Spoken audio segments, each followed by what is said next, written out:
This is the last day. It is the most crowded I have seen it since I have been here. So that's a beautiful armor going on. It's pretty amazing, just the level and quality of armor, or quality of items here. This is Jinbaori. Jinbaori there. That particular sword. I'm pretty sure that's probably just the koshirai and not the blade inside there.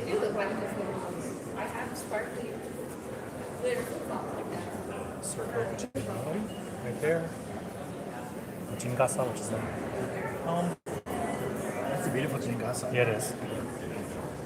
19th century, so this is Edo period, late Edo period. There is this is a handachi, so you can basically tell that the ska there, this was called kabutogane, semegane, kuchigane, semegane, so, and it had a kurigata, you can tell where it had a kurigata right there, I don't know if you can see it on the scabbard. So these are handachi things. I'm assuming there is no blade inside there. It's probably just a. I got people on. How do I know where people are? Oh, here up there. And here is a suit of armor from the Mori family. It does have the Hideyoshi's. Hideyoshi's crest there.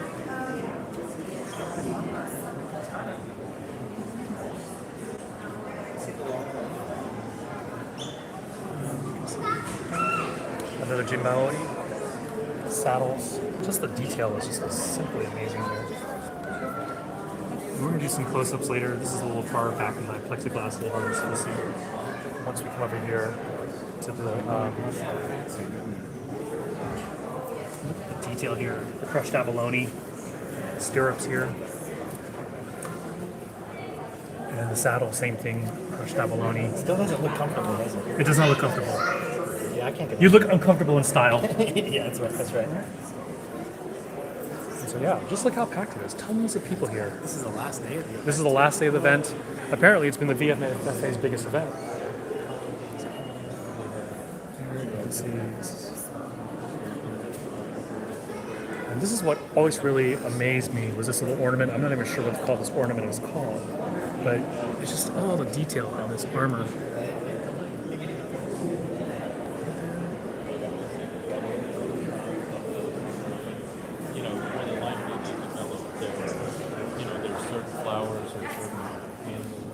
This is also, it says it's 18th century, so we're talking about early Edo. The kabuto, the helmet, is 15th to 16th century, so Sengoku period. So it's called a maedate, the piece of ornament at the top.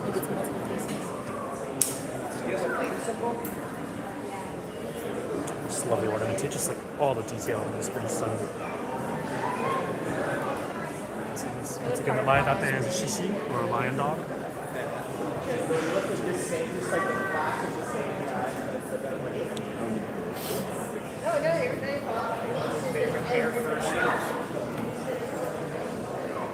Detail on the armbar. Excuse me. Yeah, come on, the crest over there on the side of the kabuto. And once again, what is this piece called, Scott? The little piece. These are all sode. Well, the part of the sode, the little metal piece on the sode. Sodegane. Sodegane? Mm-hmm. Yeah, that's pretty amazing. So this one, this tie at the back, this one here is meant so that when you go down to drink water or something, the sode doesn't flap forward. So there's a line that ties it to the back, and this particular line, mizu nomu, is so that when you're drinking water, the flap doesn't, These are really large. In the Edo period, they really didn't like, just prior to the Edo period, they didn't like these really large sode. They're more for the archers, the earlier periods. Yeah, this is from the Edo period. There's no wars happening in Japan around this time. A lot of this is very throwback, decorative. Yeah. This one is absolutely stunning. Once again, look at the little detail.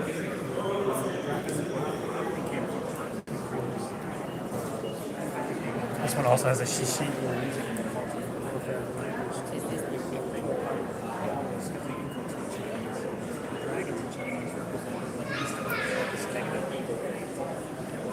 This is a mempo, is the face mask. Excuse me. Step back out of people's way. And so you can see the mempo has a beard attached to it. They make that out of horse hair. Some of these actually are made with bear hair, which I think is pretty amazing. All the detail involved in this. Excuse me.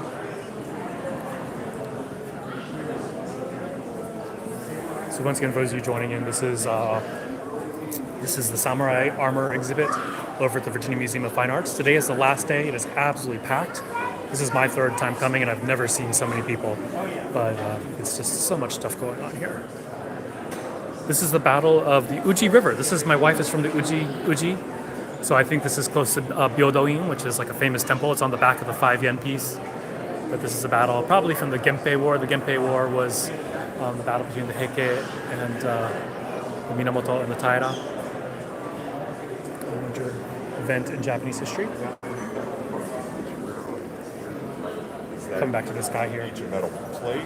Yeah, so they're called laminate. So it's metal plates overlapped, bound with silk cord, which when you strike it with a weapon, it actually rebounds. It has this interesting springy effect.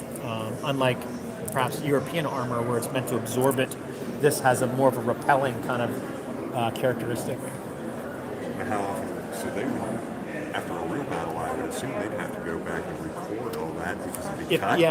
Repairing them was definitely a thing. It was very tedious, but most likely someone wearing that armor wouldn't be in battle in the first place. But the cost of a suit of armor was the cost of a house. So today a suit of armor is about $300,000. It is so packed in here. We had some pretty cool things here. The diagram of how they wore armor. Let's skip over, excuse me, put this here.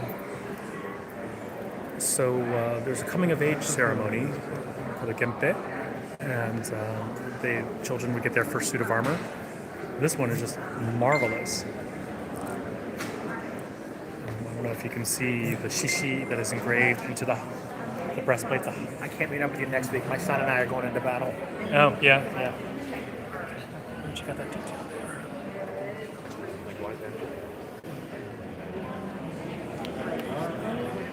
Pretty awesome. I'm going to scooch around to the side here. This is actually, to me, the highlight over and behind all of this. This is the armor that belongs to the great-grandson of Tokugawa Ieyasu. If you've been watching Shogun, well, actually, this is showing how they wore armor.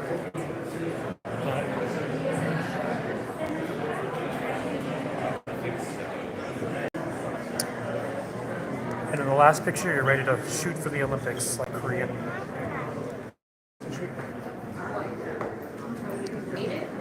So this particular suit of armor, there's so much detail in them. What's really special about this one is that this belonged to the great-grandson of Tokugawa Ieyasu. So if you've watched Shogun, Toranaga is sort of the standard for Tokugawa Ieyasu. And so this is the armor of the great-grandson. So we're talking, this suit is probably worth $500,000 to $1 million in terms of its value. Just the provenance, actually with the provenance, it could be worth a lot more. You can see all the individual pieces and plates. There's the Chimbaori.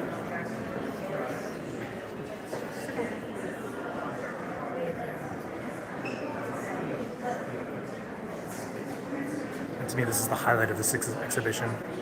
Once again, this is a suit of armor that belonged to the great-grandson of Tokugawa Ieyasu, who, if you've been watching Shogun, that's Toranaga.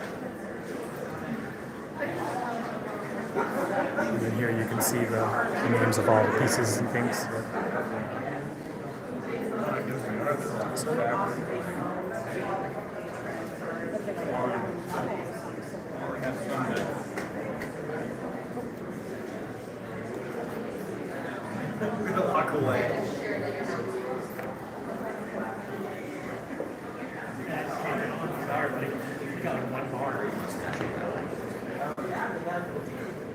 Here's check out the crab. Check out the detail. This is going back to the child's armor. Awesome for just kids' armor. Yeah.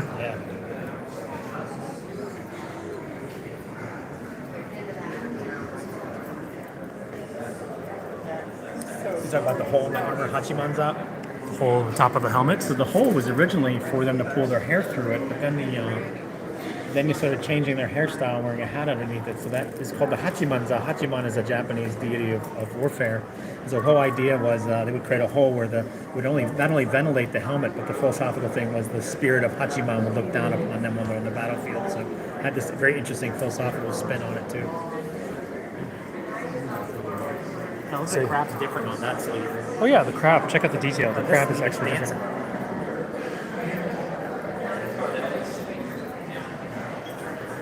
Once again, just the Sodegane. That's what the most things I've loved the most about this exhibit. Right, yeah. Is just all the detail that's in here.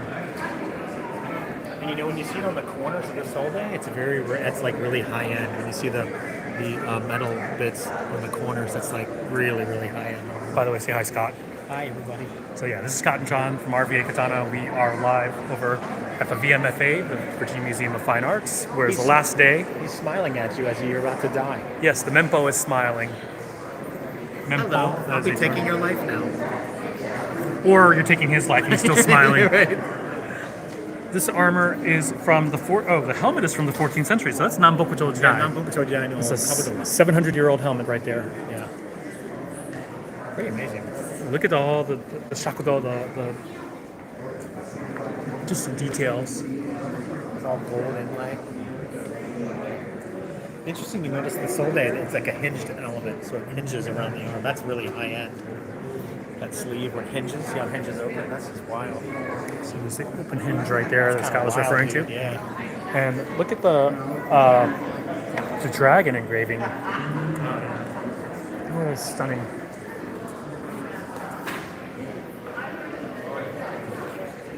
So that helmet is from the Nambokuto period, 700 years old. Wow.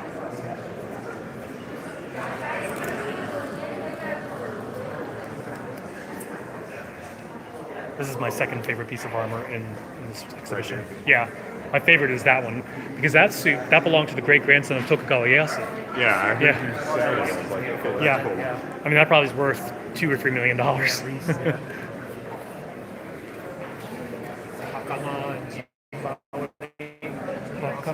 Jimaori.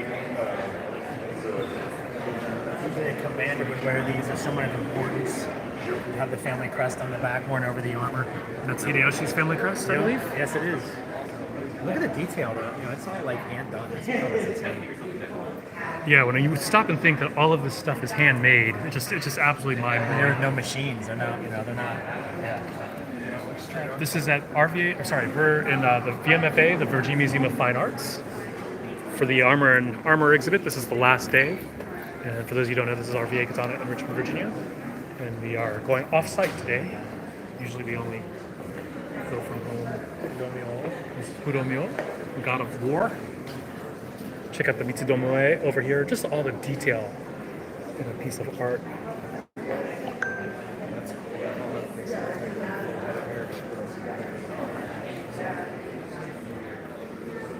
This next section is mostly helmets. Kabuto.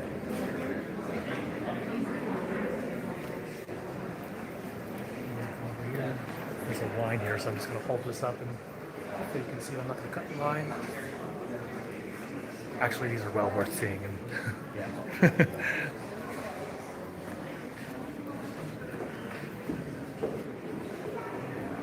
So here he's talking about the evolution of helmets, kabuto.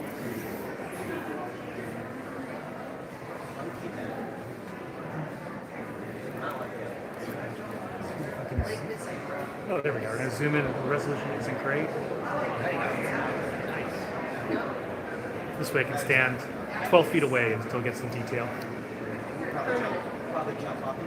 Just look at all that detail there. This is kind of interesting. They have several of these kabuto. They're called kawari kabuto because kawari kind of means different or change. Bear fur on the helmet.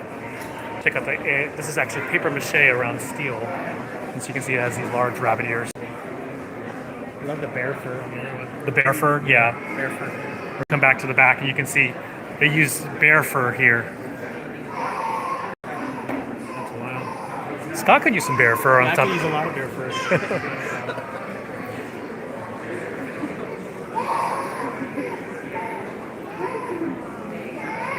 Some more kabuto. These are European influenced.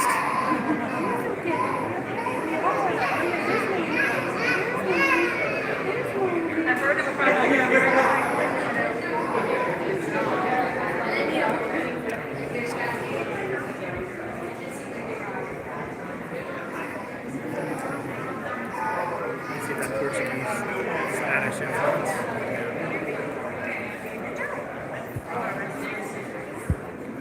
You see the one with the bear hair? Mm-hmm.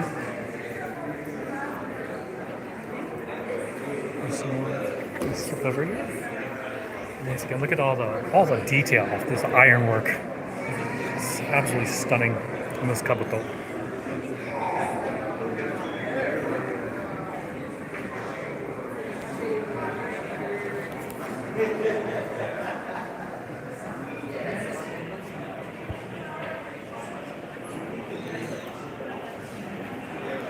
Yeah, I had meant to come here earlier, like when this exhibit first opened,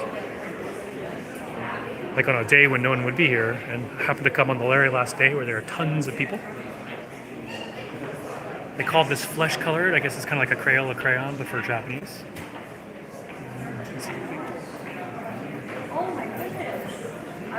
These are called mempo. 嘘つきじゃ And ないよ。 nodo wa 嘘つきじゃない。 usosuki ga more mempo, half mask.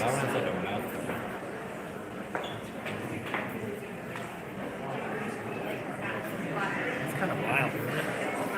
You called me Big Nose. That's actually his chin. Oh, it is his chin. Yeah.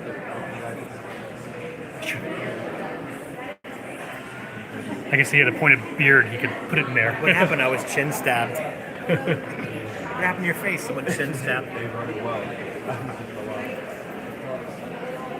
Another one here. This one looks like a suited for BDSM with the cover on the mouth. That was usually on the front line. Ashigaru with spears. They get stabbed through the mouth. So a lot of times they would protect that.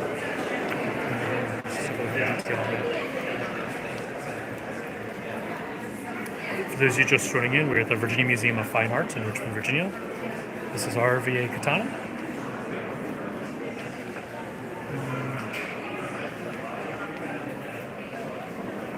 Half mask, mempo.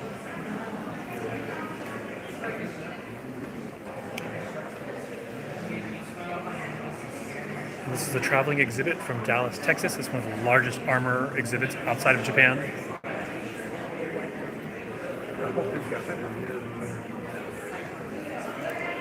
Another suit of armor here. Oh, no, sorry.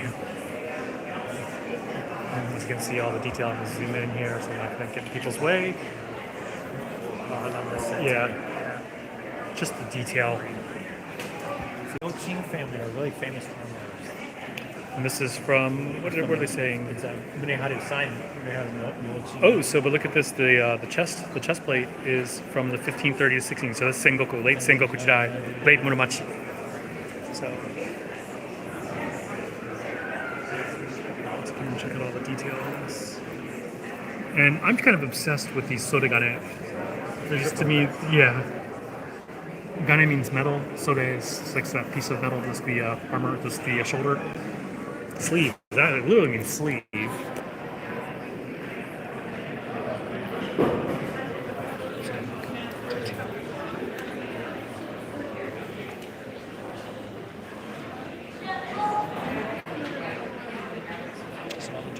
love the chainmail sewed to the sleeve. I actually had a chance to get a suit of chainmail, like Japanese chainmail. It was really flimsy compared to the Western style.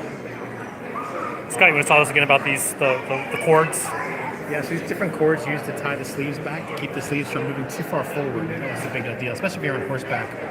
The sleeves, what your arms are for, the sleeves would actually protect the sides of the armor, which are typically the weakest. So these larger solde are like pauldrons were used to protect the size of armor from someone with a bow and arrow or a gun at range.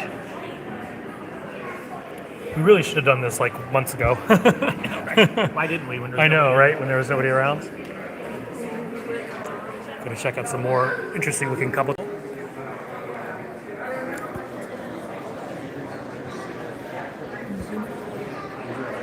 Well, on the right, the able shoe is awesome. It's like a helmet designed to mimic an able shoe. That Jingasa is awesome too.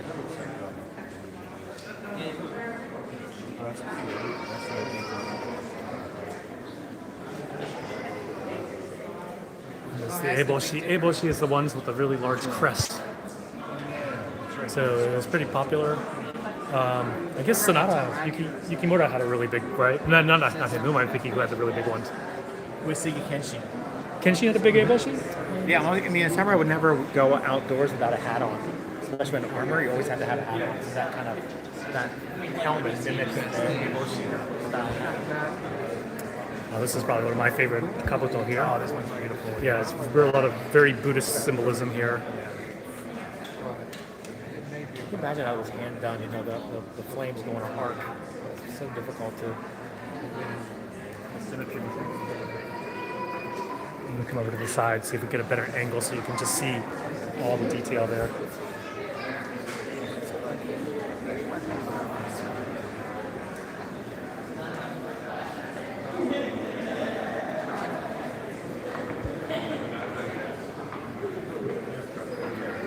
More kabuto. Look at the dragon. The shakudo. I don't know if it's shakudo or not. But it's I'm getting a really bad reflection off it, so you guys cannot probably see the detail. Once again, there's the nodowa and the mempo. And check out the detail. Look at the dragon claw on this Jingasa. That's freaking gorgeous. Yeah, the detail.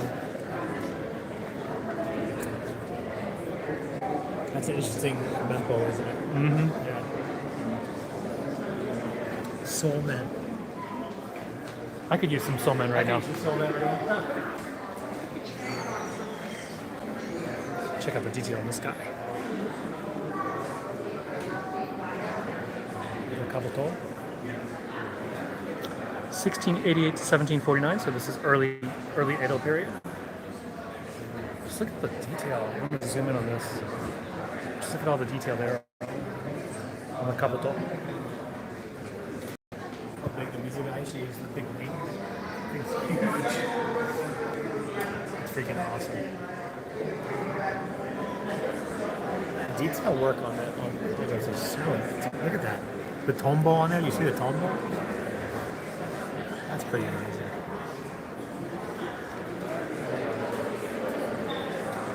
Like every suit of armor here is just stunning. We're talking about a full suit of armor back then would cost the same price as a house.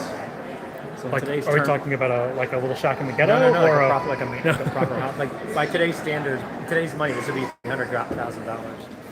And most samurai just could not afford a full set of armor. It's pretty much only the high-level samurai who could afford one. A lot of Ashigaru didn't have much armor at all. If you had a dough, you were lucky. I was talking to a sword dealer in Japan, and he was saying the reason why the Senkoku Jidai lasted 100 years was that the casualty rates were so high, and so for a long time, you fought a battle, and it would take a long time before you could fight another battle. Look at the mix of the chrysanthemum, kiku, and sakura on the breastplate. That's pretty awesome. Yeah, it is just the detail. Stunning.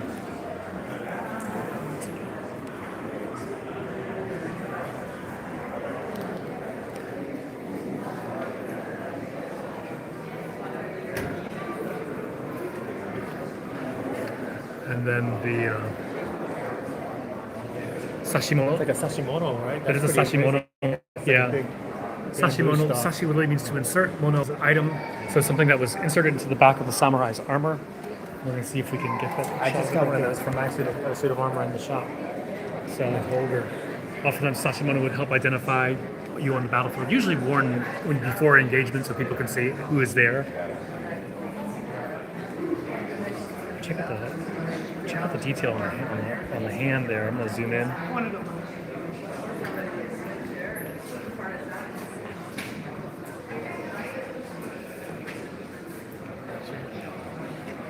Oh, Steve is here. He's really sad that his kabuto got stolen on route. I'm so sorry that happened to you, Steve. That was a pretty special piece too.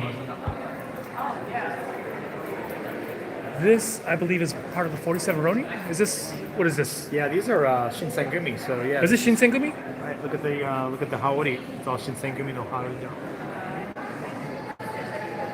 It's very beautiful. More kabuto. Look at the. It's kabuto.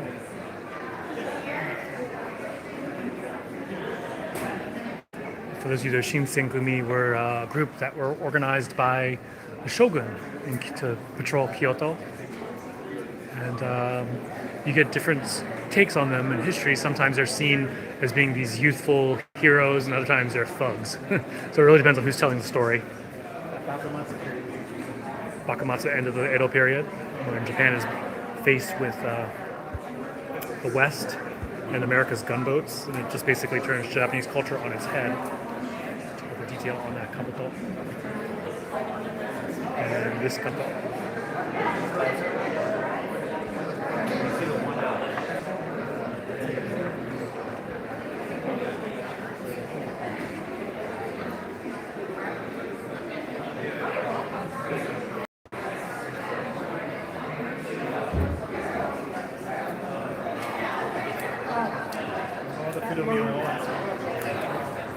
These have like Buddhist themes on them.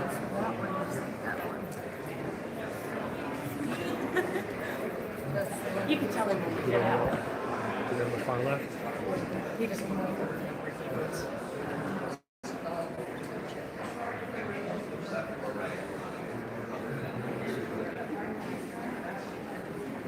Some more of the Kawari kabuto.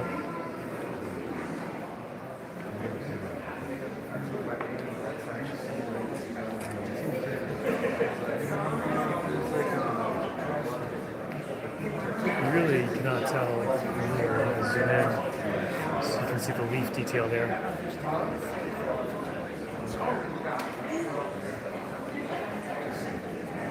And this, the sashimono on this guy is enormous. Obviously, this is something that's not worn in battle. It's more like before the battle begins to identify who you are. Yeah, this has been kind of like one of the highlights. Yeah, It's interesting these warriors thinking like someday Americans will be looking at our warfare suits in awe.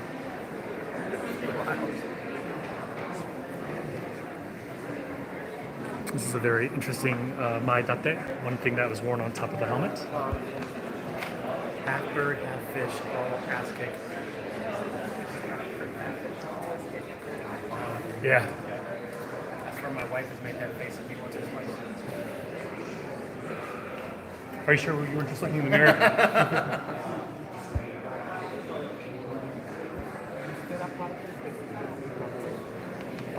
Excuse me. Once again, there's the armor with the sashimono. Mempo. These are made of paper mache, actually. Not your kid's paper mache. All right. Getting towards the end of the exhibit, where it's mostly helmets. Abalone shell right here.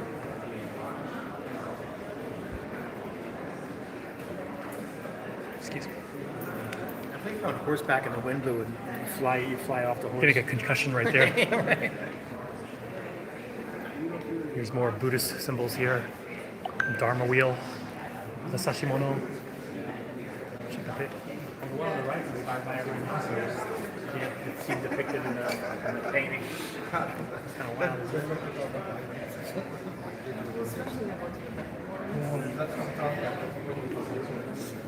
Actually, we're going to soon go to one of the cooler parts of the exhibit, which is the horse armor. Not quite yet. One more Oyuroi here. It's like gunner's armor right here. Oh yeah, so they were saying that the description says this is used. It's an Edo period where their firearms are more in use, and this is meant to repel firearms. That I kind of question whether it would work or not. But you see the flexibility with the smaller sole, the way the sole attach. Less apparatus hanging from the armor, less ornate. Have you seen that picture of the cuirass from the Napoleonic Wars where the guy got a cannonball through his chest? Yeah, it's insane. Yeah, I don't think this would. I mean, firearms were the big equalizer. Yeah, it pretty much spells the end of. Sure, yeah. So look at the detail there on the.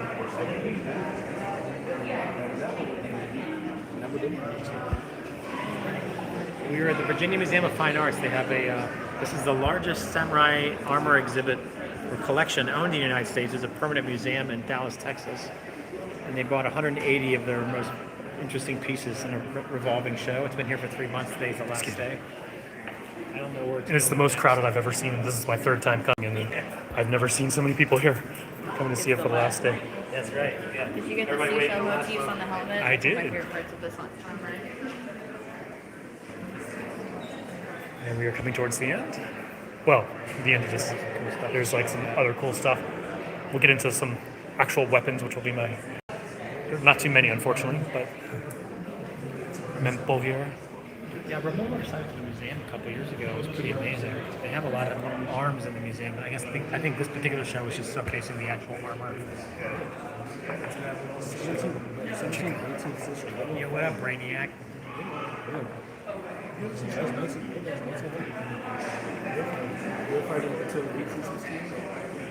And we're over here to the crack pipes, the crack pipe kabuto.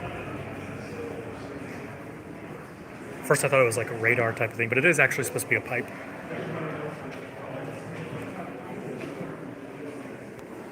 This one's a pretty interesting looking one as well.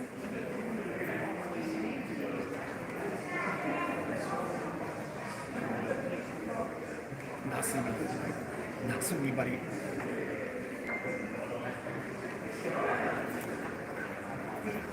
All right, coming to the last section, we're going to go look at the horse armor first, and then we're going to whip around and look at the weapons next. We don't have a whole lot of many weapons. These are actually firefighter wear, so it's supposed to be fairly flame resistant, fairly as much as it can be. I'm just going to look at the stirrups, all the detail in the stirrups there.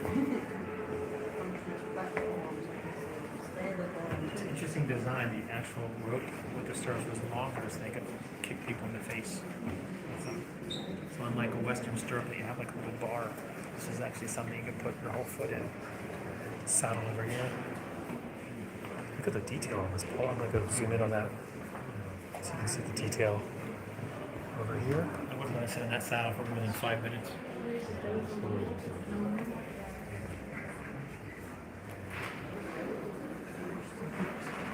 Check out that tacking gear right there for the horse. But this is probably one of my favorite parts right here. This is like horse armor. And so they would wear them on top there for like as parades to look like dragons.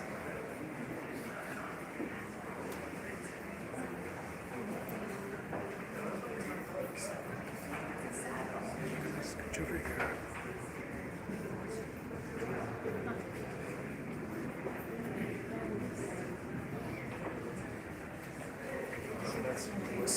This is a lot of the armor.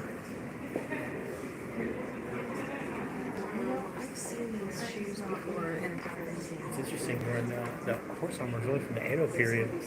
So the face armor wasn't used on the horses during that same Jack period. And another jimbaori. And this is something that you would carry around to, I think it's a standard.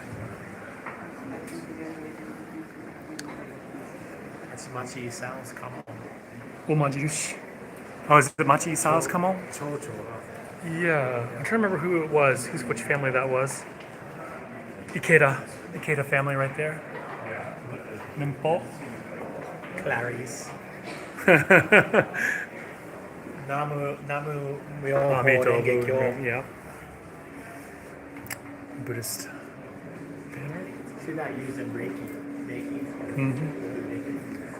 This I think is like marvelous. This is my favorite piece, Tokugawa kamo on there. I think it's amazing. Just all the details of bow holders holding two bows. Daikyu. Daikyu really means large bow. Come up close here so you can see some of the details.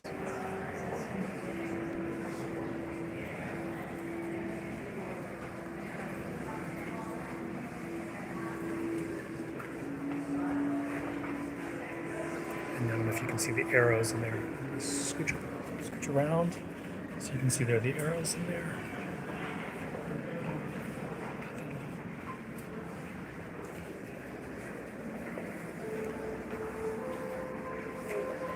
traveling box of arrows.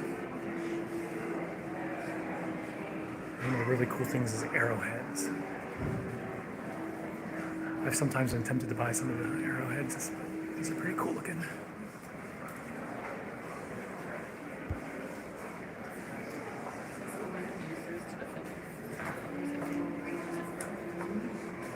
This is a naginata, basically a sword on a pole arm. This is probably, looking at the shape of it, it's probably a women's version, but these were commonly used by monks as well through the 1300s. Right there. And I want to try to get a little closer, but not block anybody's view. But there's a really cool angle where you can see the tamahagane. And so, Sorry. trying to catch the angle. So I don't know if you guys can see the sparkle on this, but that's basically tamahagane, jewel steel. Gorgeous hamon line with a kairi.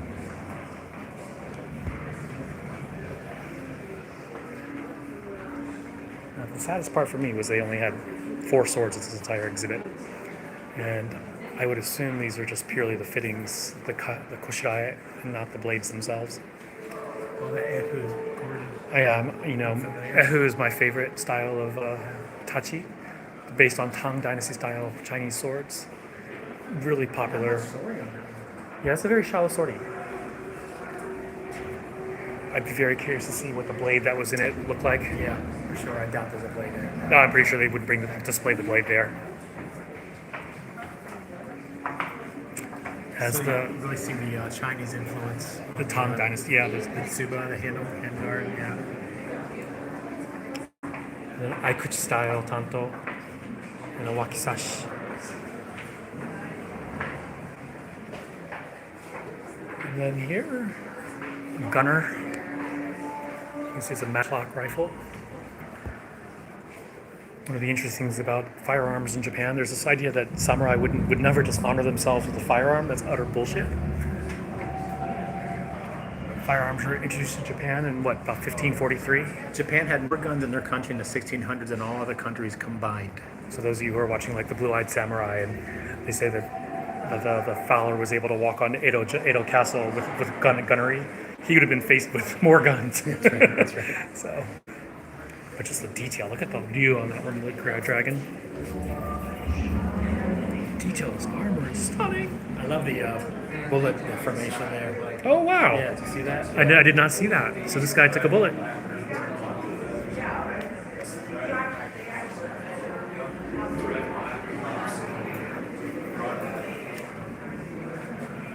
Dragon wraps all the way around the back.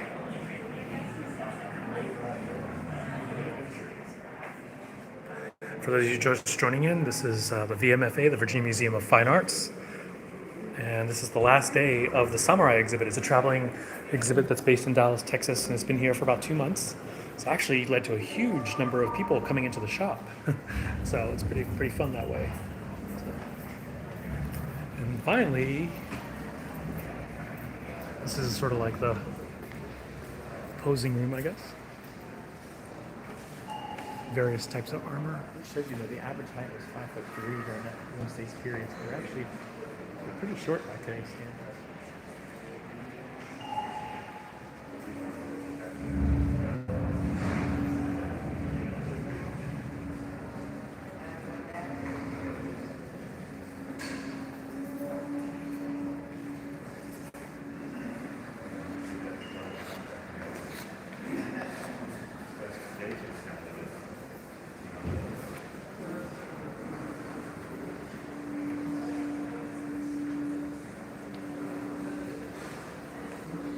Once again, I'm obsessed. I'm obsessed with the sodagane. That's pretty amazing, right? Yeah, just all the detail that goes into the sodagane. And this is like one family's collection. That's the insane part. Must be a Yeah, rich they have a person. museum in Texas. I remember a motorcycle there like 3 years ago in Dallas, Texas. Yeah, the guys from Switzerland. And most of Nuts. them. Horse armor. There you can see the horse with his dragon crest.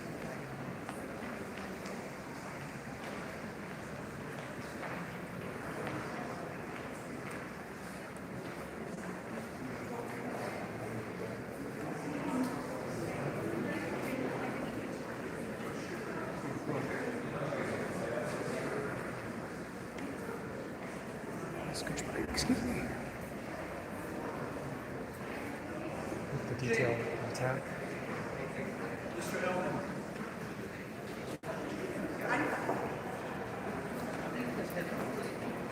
Yes. And so that's it. That's the end of the exhibit.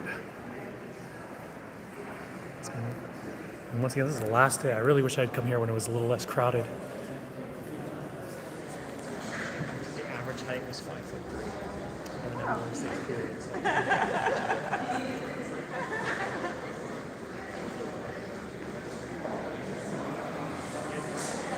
And we're gonna leave this one up. We're not gonna delete this one. So I'll go and check it out later.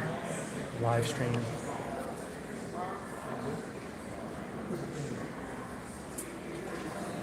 All right, so we are going to shut it down. Thank you all for joining in.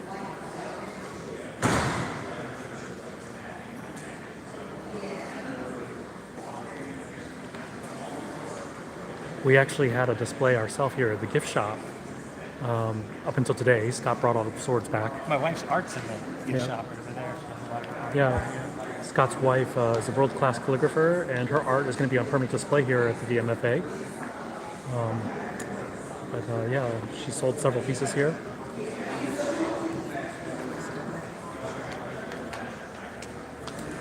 Well, we'll take a few more minutes. I mean, we are a sword shop, so we're going to come back to the swords. Should find my friend here. Is it like the playing against waves? So here we are again. Swords again. So here's something I can tell you guys about. So this particular one on top, this is called a tachi. And it's something that was sort of popular in 780, 880 to have those kind of fittings. And then again around 1800, 1900. So when you were visiting like the shogun or somebody important, you would put your sword in these types of fittings. And so these are based on Tang Dynasty style, Chinese style, like the guard. And that look is what's called a ehutachi. Some people call it kazaridachi or ehutachi. So, probably no blade in there. It's probably a tsunagi or a wooden piece to hold it together. Usually they don't like to leave their real blades in museums. Are you filming? Live streaming, guys? Pardon. Sorry. Oh, excuse me.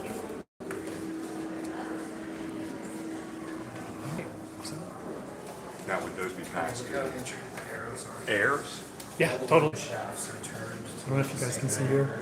The handle is wrapped in a ray skin, but this is like a really high-end ray skin because you see the big end toward those little large nodules. I'm going to zoom in here so maybe you guys can see that. But those nodules, those really large nodules, are the most valuable part of the ray. Where do the large nodules on the road come from? It's because on their belly, and so they would take them and wrap them around. It gives stability to the handle, because the handle is split into two parts, and they glue them together, but they're not super stable. So they wrap the ray skin around it to give it more stability, and that's why a lot of Japanese swords you see with the crisscrossing pattern. That's to give it extra stability. But oftentimes that full ray skin wrap adds yet more. But one of the things that you see during the period is that a lot of samurai can no longer afford to totally wrap their handle around, so they would cut out panels and put panels on either side. So it's an interesting detail. Kind of like that one at the bottom. Hard to say. We wouldn't be able to tell if it's fully wrapped around or not. You mean like panels like in the wrap? Right, so what they would do is they would take strips of them like this and put it into the handle. So instead of wrapping it all the way around. So this side that's being presented to us is called the amote, what you see, but on the other side is what's called the ura. And so there'd be a seam on the back end. You probably can't see it from here. But it was such that the samurai who couldn't afford to have the full wrap, and if they had panels, sometimes they had the panels cut in half to make it look like it was a full wrap even if it wasn't.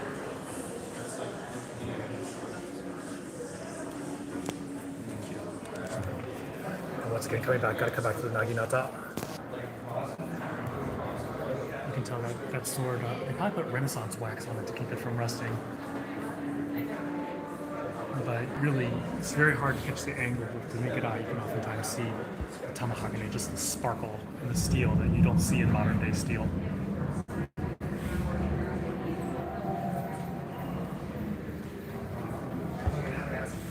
What would have been the difference between why would you have seen less Naginata versus You actually saw more naginata. The sword was a sidearm, and really not everyone could afford a sword. Swords were pretty expensive. So the more common armor, or the most common weapon for a samurai, depends on where you were. Prior to 1400, it's a bow. From 1400 to about 1600, it's a spear, or sometimes the naginata. And then after 1600, it's actually the gun. So Was the sword better getting past the naginata? I would have thought that would have given you a reach. yeah, no, it wasn't. The sword was your last sword, the weapon of last resort. And these sort of things, just once again, this is when you're going to visit your lord. These kind of fittings. These If are, you're using your sword, a lot has gone wrong. yeah. Much like modern military on the battlefield, just a pistol. Gotcha. We have 2 large Sashimono for sale in the gift shop. They're custom made, but they make Really? it over to me at 30% off. Really? So if you want them for the school, How much are they asking? Or how much? 30% off. 800, so it ended up being like 500 something.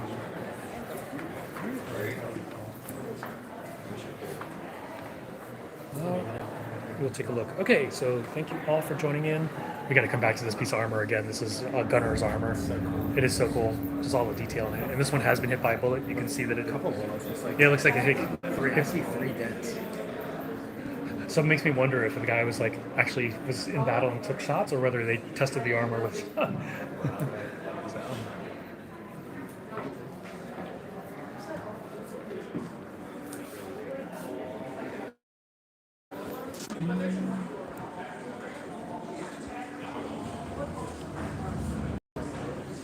Right. So once again, this has been RVA Katana in Richmond, Virginia. We are on the last day of the VMFA, the Virginia Museum of Fine Arts Samurai Armor exhibit. It's been huge for our shop. We're probably much more well known outside of Virginia than we were inside of Virginia. Yeah. All right, we're shutting down. Say bye, Scott. Bye, you guys take care. All Thanks right, for hanging see you out with later. us.